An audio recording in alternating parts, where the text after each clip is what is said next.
بسم اللہ الرحمن الرحیم۔ السلام علیکم۔ آج ہم ربائی کے بارے میں جانیں گے۔ ربائی شاعری کی ایک مشہور صنف ہے۔ تقریباً تمام بڑے شعراء نے ربائیاں کہہ رکھی ہیں۔ آج کل ربائی کا رجحان ذرا کم ہو گیا ہے اور ربائی سکھانے والے بھی کم ملتے ہیں۔ مجھ سے کورس کے دوران شاعری کے اوزان سیکھیں، کورس جو میں تقریباً 7واں کورس اب اس بار کرا رہا ہوں۔ کورس کے دوران بہت سے دوست پوچھتے ہیں کہ ربائی کے بارے میں کوئی لیکچر تیار کر دیں جس میں تمام بنیادی معلومات ہوں۔ تو اس ویڈیو لیکچر میں آپ کو انشاءاللہ ربائی کے بارے میں تمام بنیادی معلومات ملیں گی اور آپ بڑی آسانی سے ربائی کہہ سکیں گے۔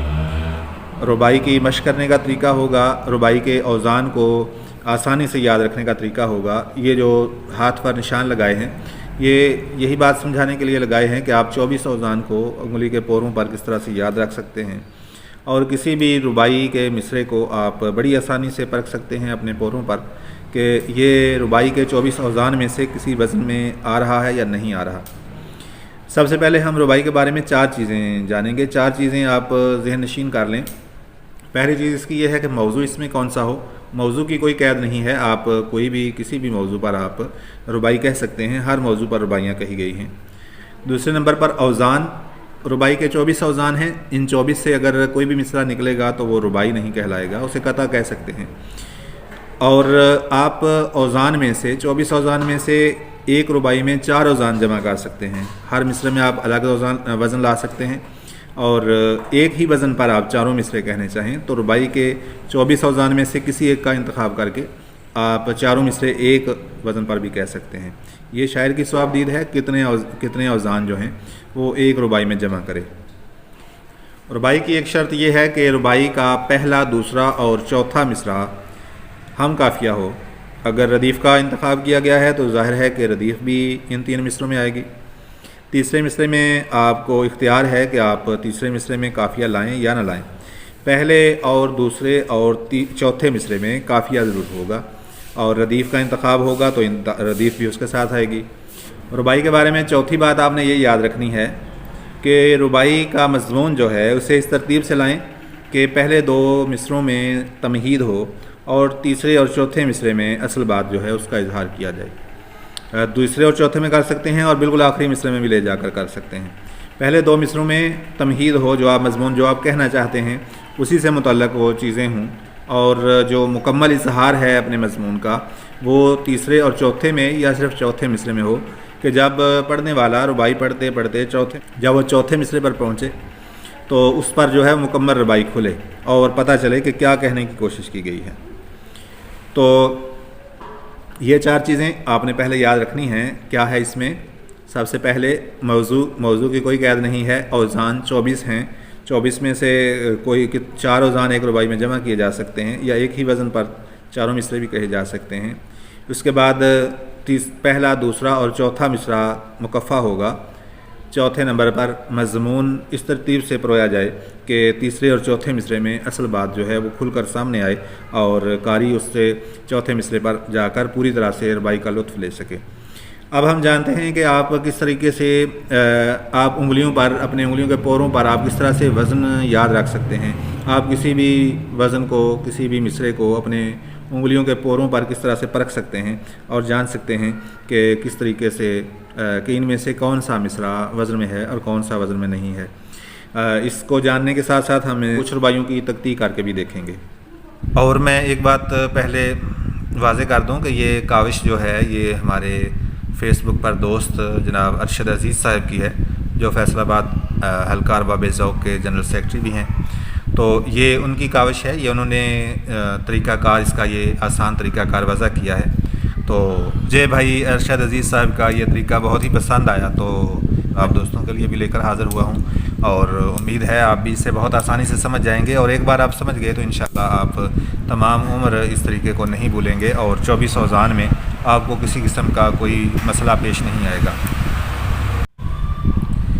سب سے پہلے تو یہ جانیں کہ ایک مصرعے میں، ایک وزن میں 10 اسباب ہوتے ہیں۔ ربائی کے 24 اوزان میں سے جتنے بھی اوزان ہیں ہر وزن میں کل 10 اسباب ہوتے ہیں۔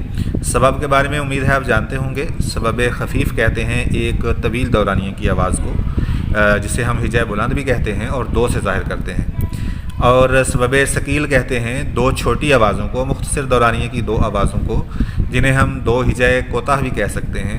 ان دو ہجا کوتاہ کا مجموعہ جو ہے یہ سبب ثقیل کہلاتا ہے، اور علامتوں میں ہم اسے ایک ایک سے ظاہر کرتے ہیں۔ اب دیکھیں اس میں ہم 10 اسباب پورے کرتے ہیں، 1 2 3 4 5 6 7 8 9 اور 10۔ ان 10 اسباب میں جو ہے وہ آپ جان لیں کہ 10 کے 10 اسباب سبب خفیف رکھے جا سکتے ہیں۔ 10 کے 10 اسباب 2 2 2 2 2 رکھے جا سکتے ہیں۔ طویل دورانیے کی آواز ان 10 پوروں کے سامنے لائی جا سکتی ہے۔ آپ سمجھ لیں کہ ایک وزن جو ہے وہ ربائی کا یہ ہے۔ اس کے بعد اختیار ہے کہ آپ ہر تیسرے وزن کو، سبب خفیف کو سبب ثقیل سے بدل لیں۔ 1 2 3 1 2 3 1 2 3، یہ جو 3 جگہ ہیں یہاں پہ سبب خفیف بھی آ سکتا ہے اور یہاں پہ سبب ثقیل بھی آ سکتا ہے، جسے ہم ایک ایک سے ظاہر کرتے ہیں۔ اسی طرح یہاں پر، اسی طرح یہاں پر، ٹھیک ہے۔ ہر تیسرے سبب میں یہاں سے ہم گننا شروع کریں گے، 1 2 3 4 5 6 7 8 9 10، یعنی 3 6 اور 9۔ اس نمبر پہ جو سبب خفیف ہوگا اس میں اختیار ہوگا کہ آپ اسے سبب ثقیل سے بدل دیں، ایک ایک کر دیں، اور ایک اختیار یہ آپ نے ذہن نشین کر لینا ہے۔ دوسرا اختیار یہ ہے کہ آپ یہاں پہ 5ویں اور 6ٹھے سبب کو 1 2 1 سے بدل دیں۔ اگر آپ 1 2 1 سے بدلیں گے تو پھر یہ چیزیں نہیں ہوں گی، ٹھیک ہے۔ پھر یہاں پر 1 آئے گا، یہاں پر 1 آئے گا، درمیان میں 2 آئے گا فعول کے وزن پر، تو ان 2 پوروں کا وزن جو ہے وہ فعول میں بدل جائے گا، اور یہ کل اختیارات ہیں اس میں۔ اب اسی میں سے آپ کے 24 اوزان جو ہیں وہ برآمد ہو جائیں گے۔ آپ اسے دیکھیں گے کہ یہاں پہ آپ نے یاد رکھنا ہے کہ یہاں سبب خفیف ہوگا ربائی کے کسی وزن میں، یہاں پہ سبب ثقیل یا کوئی ہجا کوتا نہیں آئے گا۔ یہاں پہ اختیار ہے اگر ایک سبب خفیف، اگر ایک ہجا کوتا آئے گا تو ساتھ دوسرا بھی ہوگا تاکہ اس کا سبب ثقیل مکمل کیا جا سکے۔ یہاں پہ ہر صورت میں سبب خفیف ہوگا۔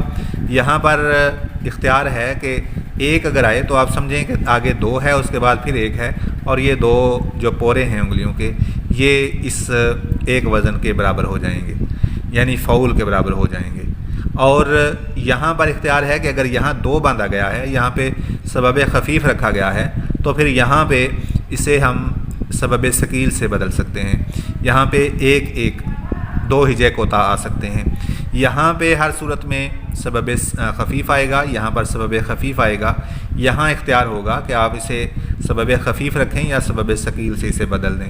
یہاں پہ سبب خفیف ہوگا اور یہاں ایک ہجا کوتا یا ایک حرف ساکن کے اضافے کی اجازت ہے، کسی بھی مصرے میں آپ ایک حرف ساکن کا اضافہ کر سکتے ہیں۔ تو یہ کل اوزان ہیں، انہی سے 24 کے 24 اوزان جو ہیں وہ نکل آئیں گے۔ جب آپ کسی ربائی کی تکتی کریں گے تو آپ جانیں گے کہ انہی اوزان میں اسی طریقے سے وہ ربائی کے تمام مصرے جو ہیں اسی وزن میں درست بیٹھتے ہوں گے۔ اب ہم ایک ربائی کی تکتی کر کے دیکھتے ہیں کہ تمام مصرے جو ہیں وہ اس طریقے سے پرکھے جا سکتے ہیں اور انہی اوزان میں آ رہے ہیں یا کوئی مصرع اس سے باہر ہو رہا ہے۔ ایک مشہور و معروف ربائی ہے جوش ملی آبادی کی، کیا صرف مسلمان کے پیارے ہیں حسین، چرخ نوئے فلک کے تارے ہیں حسین، انسان کو بیدار تو ہو لینے دو، ہر قوم پکارے گی ہمارے ہیں حسین۔ یہاں پہ دیکھیں کیا صرف مسلمان کے پیارے ہیں حسین، تو یہ تکتی ہو گئی پہلے مصرے کی۔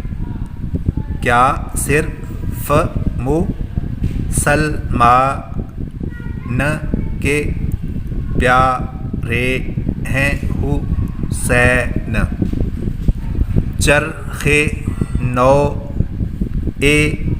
فلک کے تارے ہیں حسین۔ یہاں پہ دیکھیں یہ چیز استعمال ہوئی، یہاں پہ فعول بنا، ان دو اسباب کا مجموعی وزن جو ہے وہ فعول بنا، ٹھیک ہے۔ چرخ نو فلک کے تارے ہیں حسین، ٹھیک ہے۔ تیسرا مصرع ہے انسان کو بیدار تو ہو لینے دو، انسان کو بیدار تو ہو لینے دو، ٹھیک ہے۔ یہاں پہ شاعر کو اختیار ہے کہ وہ ایک حرف ساکن کو بڑھائے یا نہ بڑھائے، تو تیسرے مصرے میں یہاں پہ ہجۂ ساکن جو ہے، حرف ساکن جو ہے وہ نہیں بڑھا۔ چوتھا مصرع ہے ہر قوم پکارے گی ہمارے ہیں حسین، ہر قوم پکارے گی ہمارے ہیں حسین، ٹھیک ہے۔ اس طریقے سے ہم نے چاروں مصروں کو پرکھا، تو یہ تمام مصرے جو ہیں وہ وزن میں معلوم ہوئے، اور ہم نے جان لیا کہ اس کے چاروں مصرے جو ہیں وہ رباعی کے 24 اوزان میں سے کسی وزن پر ہیں، ٹھیک ہے۔ تو یہاں پر یہ بھی دیکھیں کہ اسے کس طریقے سے باندھا گیا، جوش ملیح آبادی نے اسے کس طریقے سے باندھا، جو میں نے عرض کیا تھا کہ پہلے دو مصروں میں تمہید ہو اور تیسرے اور چوتھے مصرے میں مکمل مضمون لایا جائے، یا صرف چوتھے مصرے میں مضمون کا جو ہے وہ پورا اظہار کیا جائے۔ تو اس طریقے سے یہی طریقہ جو ہے یہ جوش ملیح آبادی کی اس رباعی میں آپ کو ملے گا کہ پہلے تھوڑی سی تمہید باندھی گئی، کیا صرف مسلمان کے پیارے ہیں حسین، چرخ نوئے فلک کے تارے ہیں حسین۔ اب آگے آ گیا مضمون انسان کو بیدار تو ہو لینے دو، ہر قوم پکارے گی ہمارے ہیں حسین۔ تو یہ جو دوسرے مصرے آخری دو مصرے ہیں یہی مقبول بھی بہت زیادہ ہو چکے ہیں، آپ نے سن رکھے ہوں گے، یہ دو مصرے جو ہیں بہت مقبول ہوئے، ان میں مکمل مضمون جو ہے وہ وہاں پہ آ کے اس کا اظہار کیا گیا، تو یہی رباعی کی ایک خوبصورتی ہے اور اس کی ایک شرط ہے۔ تو امید ہے تمام دوستوں نے سمجھ لیا ہوگا اچھے طریقے سے رباعی کو، اور رباعی کے اوزان کو آپ سمجھ گئے ہوں گے۔ رباعی کے اوزان اگر آپ اس طریقے سے یاد رکھیں تو انشاءاللہ آپ ساری زندگی رباعی کے اوزان نہیں بھولیں گے۔